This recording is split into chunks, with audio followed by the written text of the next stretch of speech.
पूर्वी भारत के एक पिछड़े जिले में बसा था छोटा सा गांव सोनपुर। गांव की पहचान थी टूटी सड़कें, बरसात में कीचड़ और सालों से अधूरे वादे। इसी गांव की आखिरी पंक्ति में एक झोपड़ी थी जहां रहता था मोहन। मोहन का जन्म किसी अस्पताल में नहीं बल्कि मिट्टी की जमीन पर पड़ा एक पुराने टाट पर हुआ था। पिता शंकर खेतों में मजदूरी करते थे और माँ सरस्वती दूसरों के घरों में बर्तन मांजकर घर चलाती थी। घर में कुल पूंजी थी एक टूटा पलंग, एक मिट्टी का चूल्हा और ढेर सारे अधूरे सपने। मोहन बचपन से ही अलग था। जब दूसरे बच्चे कंचे खेलते वो स्कूल के बाहर खड़े होकर मास्टर जी की बातें सुनता। स्कूल में दाखिला तो हुआ लेकिन किताबें पूरी नहीं थीं। कई बार तो कक्षा में बैठने की जगह भी नहीं मिलती थी। एक दिन मास्टर जी ने पूछा, मोहन बड़े होकर क्या बनोगे? बच्चों ने जवाब दिए, डॉक्टर, इंजीनियर। मोहन कुछ देर चुप रहा, फिर बोला, मैं नेता बनूंगा।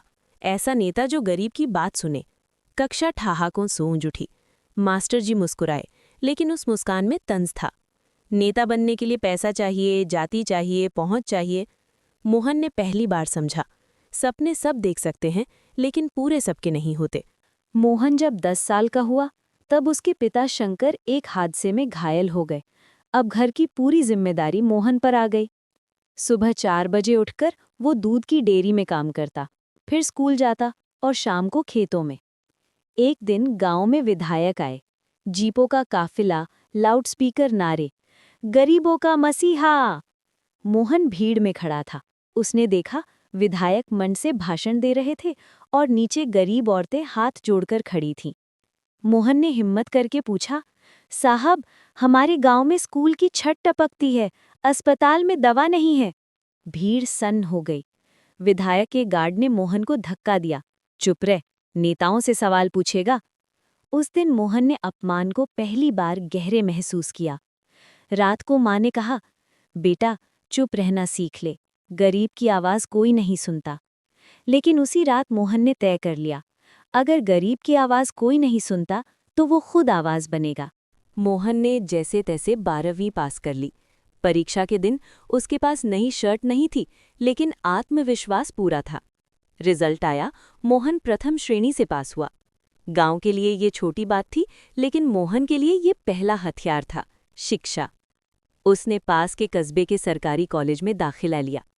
कॉलेज की दुनिया गांव से बिल्कुल अलग थी। यहाँ बहसें होती थीं, संविधान, अधिकार, राजनीति, इतिहास। पहली बार मोहन ने लोकतंत्र, समानता और न्याय जैसे शब्द किताबों में नहीं, जिंदगी में महसूस किए। कॉलेज में छात्र संघ चुनाव होने वाले थे। बड़े नेताओं के बेटे महंगी गाड़ियों में आते थे। पोस्टर, बैनर, दावत, सब कुछ पैसे का खेल था। मोहन चुपचाप सब देखता रहा। एक दिन कॉलेज में फीस बढ़ाने का नोटिस लगा। गरीब छात्रों के लिए ये पढ़ाई छोड़ने का सीधा आदेश था। मोहन ने नोटिस पढ़ा, फिर बोर्ड पर चौक से लिखा, शिक्षा व्यापार नहीं, अधिकार है। अगले दिन उसने छात्रों की बैठक बुलाई। पहली बार वो मंच पर खड़ा हुआ। हाथ कांप रहे थे, आवाज लड़खड़ा रही थी। लेकिन जैसे ही उसने कहा, अगर हम आज नहीं बोले तो कल हमारे बच्चों को भी यही झेलना पड़ेगा, तालियों की गड़गड़ाहट गूंज उठी। हड़ताल हुई, प्रिंसिपल नाराज हुए।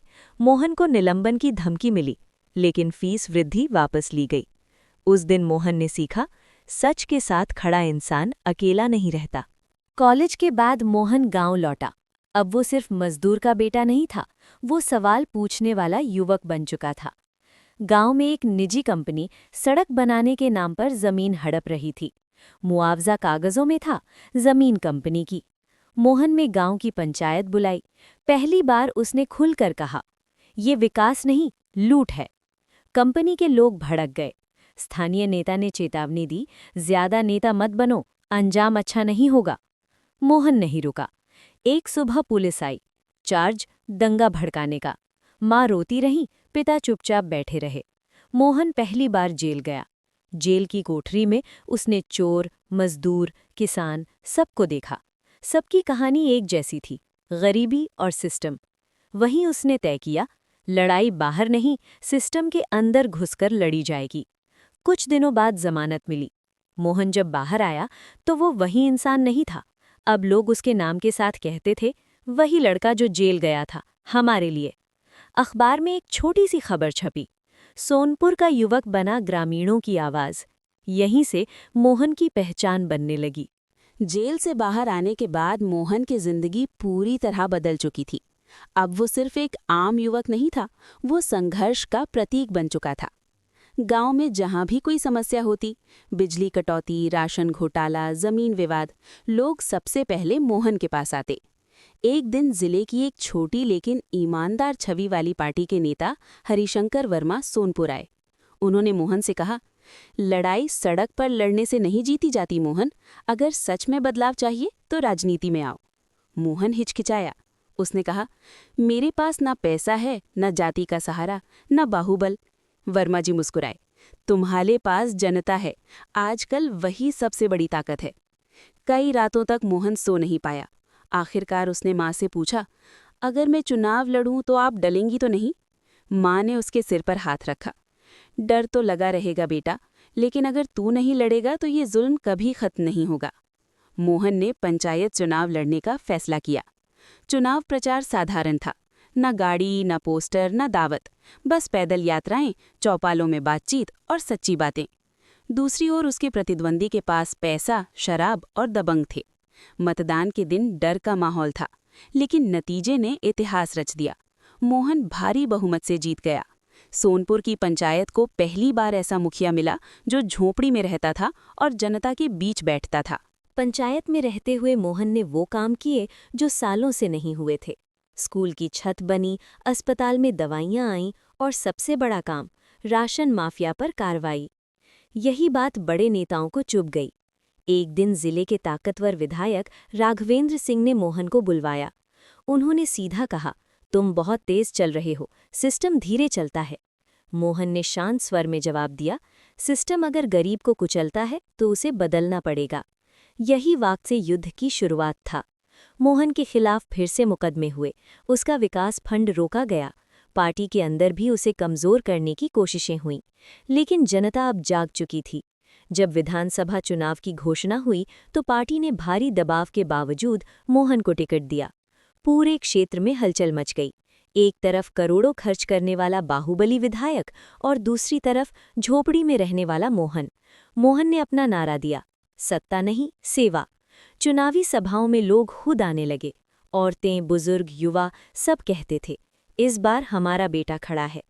मतदान से एक रात पहले मोहन गांव के बाहर अकेला बैठा था। उसने आसमान की ओर देखा और बुदबुदाया, अगर मैं जीतूं तो ये सिर्फ मेरी नहीं, हर गरीब की जीत होगी। चुनाव का दिन सोनपुर और आसपास के इलाकों के लिए किसी त्योहार से कम नहीं था। सुबह से ही बूथों पर लंबी कतारें लग गई थीं। बूढ़े, जवान, महिलाएं, सबके चेहरे पर एक अलग सी चमक थी।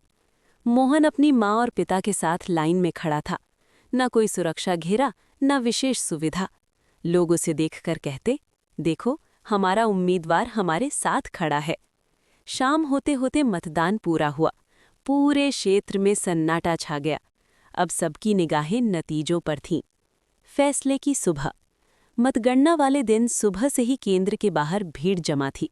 हर राउंड के बाद शोर बढ़ता जा रहा था। पहला राउंड, मोहन आगे। दूसरा राउंड, अंतर और बढ़ा। राघवेंद्र सिंह के चेहरे से मुस्कान गायब हो चुकी थी। अंतिम राउंड के बाद निर्वाचन अधिकारी ने घोषणा की, विधानसभा क्षेत्र सोनपुर से मोहन कुमार को विजयी घोषित किया जाता है। कुछ पल के लिए सन्नाटा छा गया। फिर ऐसा शोर उठा जैसे बरसों का दबा हुआ दर्द बाहर निकल आया हो। औरतें रो पड़ी, बुजुर्गों ने आसमान की ओर हाथ उठा दिए। मोहन की माँ बेहोश सी हो गईं। पिता की आंखों से चुपचाप आंसू बह रहे थे। झोपड़ी से विधानसभा। मोहन को जब विधायक शपथ के लिए बुलाया गया तो उसने वही साधारण सफ़ेद कुर्ता पहना जो वो सालों से पहनता आया था। शपथ लेते समय उसके हाथ नहीं कांपे। उसकी आंखों के सामने पिता की टूटी हथेलियां, माँ के छिले हाथ और झोपड़ी की दीवारें घूम रही थीं। शपथ के बाद पत्रकारों ने पूछा, आपकी पहली प्राथमिकता क्या होगी? मोहन ने जवाब दिया, मैं विधायक नहीं बना हूं, मैं जनता का नौकर बना हूं। नई राजनीति की शुरुआत। मोहन ने विधायक बनने के बाद भी अपना घर नहीं बदला। उसने सरकारी बंगला लेने से इनकार कर दिया। हर महीने गांव में खुली जनता दरबार लगाने लगा। भ्रष्ट अधिकारियों पर कार्रवाई हुई, स्कूलों में शिक्षक पहुंचे, अस्पतालों में दवाइयां आईं। सबसे बड़ा बदलाव ये था, अब गरीब डरता नहीं था। एक दिन वही मास्टर जी जिन्होंने कभी मोहन के सपने पर हंसी उड़ाई थी, उससे मिलने आए। उन्होंने कहा, तुमने साबित कर दिया कि नेता बनने के लिए पैसा नहीं, नीयत चाहिए। मोहन मुस्कुराया और बोला, और नीयत गरीब के घरों में बहुत मिलती है, बस मौका नहीं मिलता। अंत नहीं, शुरुआत। आज भी मोहन जब विधानसभा में बोलता है तो उसकी आवाज में सोनपुर की मिट्टी की गंध होती है। वो जानता है ये जीत आखिरी नहीं है, ये उस दिन की शुरुआत है जब हर गरीब बच्चा ये कह सके कि मैं भी विधायक बन सकता हूँ।